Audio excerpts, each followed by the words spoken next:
We've got your texts and emails, and no doubt we can upset the cab drivers. And somebody's written in to say already, cab drivers complain more than they were. Oh, I tell you, you won't find an honest cab driver. You know why? Because they always go, yeah, because we always, you know, we're always... They always look as miserable as sin. You know, I think off the top of my head, 20 cab drivers. I know 20 black cab drivers. You know, people I've used on the programme, people I know personally as friends, you know, families of... I know everything about cab driving. You can't tell me diddly squat about cab driving that I don't know about. I know once, you know, I've got friends of mine who've been cab driving for donkey's years, and they're still as miserable as sin the day they were they first started. All of them fiddle their tax. Every one of them. And they go, but it's on the meter. No. You know you leave the meter on. You know, when they go for lunch, they leave the meter on. It's never accurate, that meter. I knew somebody who had a microphone... And he could, if he keyed the microphone, it clocked up on the meter. And we went down the Mall once, and he got it up to 60 quid from Admiralty Arch to Buckingham Palace. It was phenomenal, just by keying the micro. There was a fault. You get a lot of that. And also, once they've actually got you in the back of the cab, they're in no rush to get you to the end journey. They're not bothered about that. Why should they? The moment somebody's sitting in the cab, they're earning money. They could sit there, you know, they stare out the window. The amount of times I've tapped on the window and go, "Oi! Do you know a quicker way? Bloody well use it." You know, they don't care. And then of course, you get a mouthful of abuse. Yeah, so you don't know London. I've done the knowledge. I thought, listen, we've got sat-navs, mate. I can drive around London as fast as you and get there quicker than you, even in my car.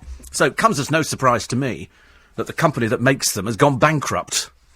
You know, because you can get better cabs now. The old black cabs, they cost 30 grand, 35 grand. We know what they cost. You know, it's no good. See, cab drivers always moan. They are forever moaning. Oh, blimey, not going out in this weather, are you, Gov? I'd like to go south of the river. You're having a laugh, aren't you, mate? I'm going home very shortly. I was standing with a friend of mine trying to get a cab from Oxford Circus to Regent's Park. You know, they've got the lights on. The moment and you go there, the moment they actually pull in, they turn the light off. OK, and you think, he's accepted the fare. No, Regent's Park, no, mate, I'm going down here. And off they sped. 3 cabs like that. 3 cabs. So I reported them. Every one of them. Well, don't mess with me, pal. I've been in London longer than you've been living. And they're all out there, aren't they? And then sometimes they get the wife to go out and drive it. You know, so the wife drives the cab. You've got 2 of them driving the cab. And 9 out of 10 times the women are better. But, I mean, you know, you get no service from them. You don't want to talk to them. You sit in the back of the cab and, oh, God, help us. Don't talk, please don't talk. You know, and they all love it. Oh, I've had famous people in the back of my cab. Yeah, of course you have. You know, like we care.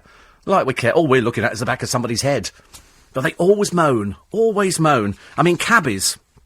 Apparently, I didn't realise, but there's a whole cabbie dictionary of words that they use. A butterboy is somebody new to the trade. Because apparently, when they pass, they're actually supposed to sort of give the first ride for free. Pfft, do they hell? Do they heck? And it's lovely. In fact, actually, somebody's written to me. I can't tell you who it is. It's a black cabbie. And he says, you're absolutely right about the gambling at Heathrow. Oh, listen, I've known about the gambling at Heathrow for 35 years. It's a big gambling school. They go up there and they play cards. And that's why, if you get in there and you go Hounslow, Twickenham, Sunbury, they're waiting for the cab fare back to London to cover the money that they've lost in this card school. Everybody knows about it. It's been known about for donkey's years. Anybody who says it doesn't happen is a liar. And they're going straight to hell. Not meeting any virgins on the way or anything at all. They go straight to hell. And so they go up there and gamble. So they're looking for the fare back to London, which now, what is it, 70 quid? Heathrow back to London? Shh. I never understand why you want to sit up there for 5 hours, and some of them do. It's because they're gambling, and then they get a fare that's local. You know, surely you drop somebody off at Heathrow, you pootle back to London. I mean, you know, duh? How thick do you have to be? It's what you do. That's what you do.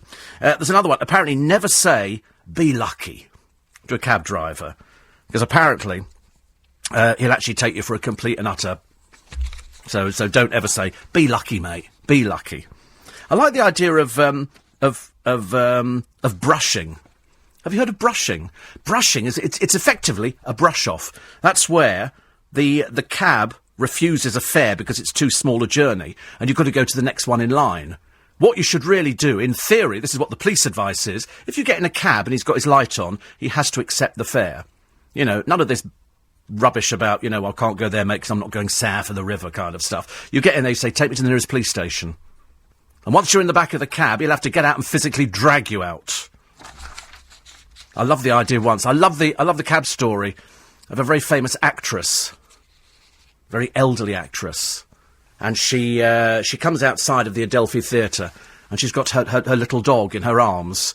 And she, cabby, she hails the cab, and he pulls in, all right, lady? And she goes, take me to Grosvenor Square. And he looks at the dog and he goes, I don't normally like dogs in the back of the car, just make sure, it's all right. Yes, it'll be fine. So she gets in the back of the cab, and they get the other end, the cab driver gets out, an unusual thing in itself, opens the door for her, very unusual, because they've got no manners whatsoever. And so as she gets out, there's a puddle on the floor, and he says, lady, he said, I told you to watch the dog. It's piddled on the floor. He said, no, it hasn't. I did it. And so gets out. Apparently a true story. But, you never believe true stories in show business. The Dirty Dozen. What do you think the Dirty Dozen are, apart from cab drivers? 12 roads through Soho that apparently get you from Regent Street to Charing Cross Road without having to sit behind several thousand double-decker buses. But as I've said before, they couldn't care less. Once you're sitting in the back of the cab, you sit there thinking, right, so it's £5.20, so I'll give them £5.50. So you're holding the money, and then click, it's gone up another thing on the blooming meter. You think, oh, God, in a minute I'm going to have to say, don't worry, just drop me off here. I'll get out and walk, mate, because you're quite clearly not capable of driving anywhere else. I mean, in London, they ask you where you want to go before you're allowed to get in. In other places, you get in the cab, and then you go, take me to Hotel Drosky, or wherever it happens to, if you're in Bangladesh, or something like that. But over here, you tell them where you want to go outside, then they decide whether to open the door for you. And if I had a pound, they said we have cab drivers, and Fiona called, and she says, if I'm in the cab with the light on and I'm stopped at traffic lights, I don't have to take the fare because I'm in the middle of the road. Yes, it's illegal to drop down or pick up at traffic lights. If the traffic light is green, I mean, I see it all the time, Fiona, as you know. I mean, the trouble is, as fast as you can find, hundreds of cab drivers will say, you're absolutely right, Steve. You'll find 2 or 3 go, it's not like that at all. And we all know it is like that, because we watch it. We heard cab drivers earlier on talking to Duncan, who said that, that there used to be an unwritten law. If you pulled him for a fare, then that was your fare. Now, somebody can pull in behind you and nick your fare from you. There's no love lost between cab drivers.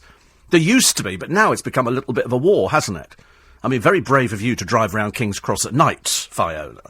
Not exactly the best place. But if you pull over, you only have to take the fare if your light's on. So a lot of cab drivers sit up here at Piccadilly Circus, and to be honest with you, I'm all in favour of this, because it takes away those mini cab drivers, but let's face it as well, come on, let's be honest. Many, many, many black cab drivers were mini cab drivers. That's how they were earning the old money. That's how it was happening. So I know that people do it now. I've watched the antics of both. And it's as bad on each side. I've been at Waterloo Station. I've seen minicab drivers. I see them now at all the clubs. Mahiki, every single major London club has illegal minicabs. The guys sell it, it's like, minicab? They're illegals. They're not allowed to tout for business. But the police don't do anything because it gets people off the street, and there's nothing worse in London, as you know, than drunks walking around, minicab? Yeah, take me. Everybody's got bad stories. But if the light is on and they pull in, technically they're supposed to take the fare, but I've had it on numerous occasions that they don't take the fare. If it's not going in the way they want to go, or if it's too short a journey, they don't want it.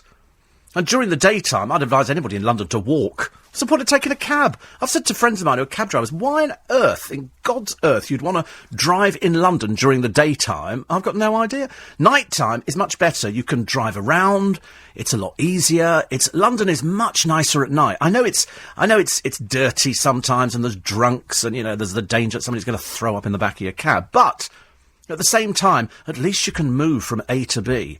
When we went to the Lady Rattlings the other night, it was at the Hotel Russell, and Russell Square is now two-way traffic. Used to be one-way. What bozo decided to make it two-way? I've got no idea. Some crackpot in the blooming council, I should imagine.